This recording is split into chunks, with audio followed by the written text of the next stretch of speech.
যদি কাজ না থাকে তাহলে মনে হয় যে পৃথিবী থেকে বিচ্ছিন্ন হয়ে গেছি। কেন? কারণ সারাক্ষণ আপনাদের নিয়ে আমি ভাবি। আমি তো আপনাদের মনের মতো একজন কাউন্সিলর হওয়ার চেষ্টা করছিলাম, পারছি কিনা জানি না। আপনারা দোয়া করবেন। এই রোজার মাস প্রথম হলো রহমতের 10 দিন, এরপরে মাগফিরাতের 10 দিন, এরপর নাজাতের 10 দিন। এই যে 30 দিন, 30টা রোজা। এই রোজা উপলক্ষে যাদের সহযোগিতায় আমরা এই যে আপনাদের অসচ্ছল পরিবারের মাঝে যে খাদ্যগুলো দিতেছি, ইফতার সামগ্রীগুলি দিতেছি, আপনারা ওনাদের জন্য সর্বপ্রথম দোয়া করবেন। দোয়া করবেন না? আজকে জানেন তো প্রথম দিনের তুলনায় আজকে হলো দ্বিতীয় দফা। আজকে 400 পরিবারের মধ্যে আমরা এই ইফতার সামগ্রীগুলি দিব, কিন্তু আজকের পরিমাণ আল্লাহ বাড়ায় দিছে। প্রথম দিন যে পরিমাণ মাল দিছি তার থেকে আজকে 4টা আইটেম বেশি।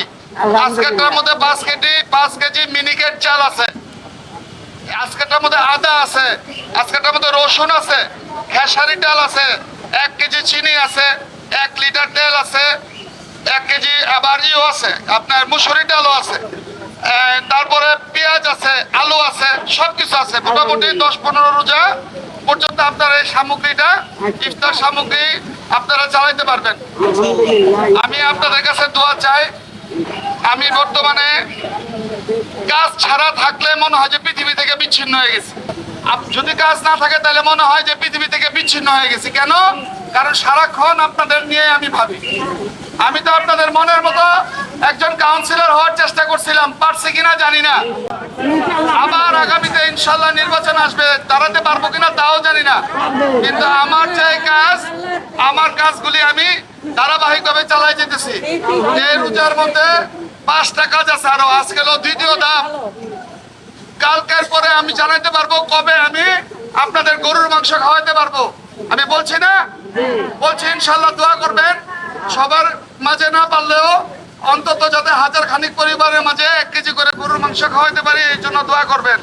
তারপরে 4র্থ দফায় আরেকটা গরুর মাংসের প্রোগ্রাম আছে, ওটা হলো আমার নিজের পক্ষ থেকে। আরেকটা পক্ষ আছে আমাদের শিল্পপতি মাসুদুজ্জামান মাসুদ ভাই, উনি একটা বড় পরিমাণের গরুর মাংসের ব্যবস্থা করে দিবেন। আর ঈদের সময় আমরা ঈদের আনন্দ ভাগাভাগি করার জন্য যাতে উন্নত মানের খাদ্য সামগ্রী, যেটা সব সময় আমি বিতরণ করে আসি, আপনারা পান না সেগুলি? ঈদের সময় পান? জোরে বলেন, উত্তর দেন। ইনশাল্লাহ এবারও পাবেন। এটা দিয়া ওইটা দিয়ে এলো আমাদের রোজার পর্ব শেষ। রোজার পর্ব শেষ করার পর আবার মাঝখান দিয়ে আরো কিছু কর্মসূচি আছে।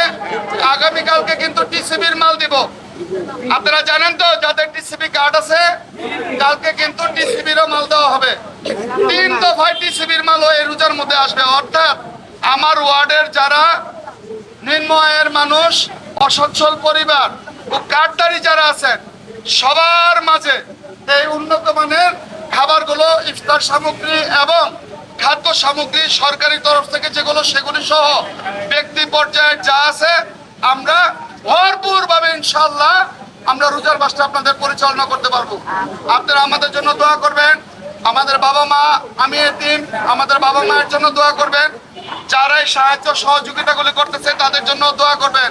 কারণ রোজার মাস সারা বছর পাপ করি, কিন্তু রোজার মাসের দোয়া আল্লাহ কবুল করে বেশি।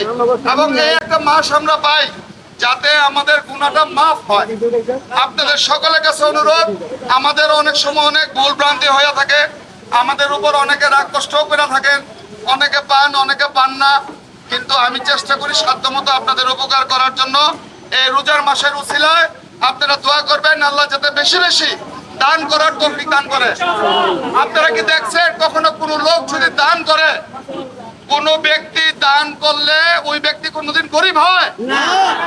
কোনোদিন গরিব হয়? যারা দান করে, যারা আল্লাহর রাস্তায় দান করে, যারা গরিবদের দান করে, তারা কখনো গরিব হয় না। আমি আমার জীবনে দেখি নাই, আমি ভোগেননি, কিন্তু আমি 2 হাত তুলে মানুষের কাছে যখন চাই, আল্লাহ কবুল করে এবং মানুষ আমার কথা বিশ্বাস করে আপনাদের জন্য এই জিনিসগুলি দেওয়ার ব্যবস্থা করে, খাদ্য সামগ্রী দেওয়ার ব্যবস্থা করে।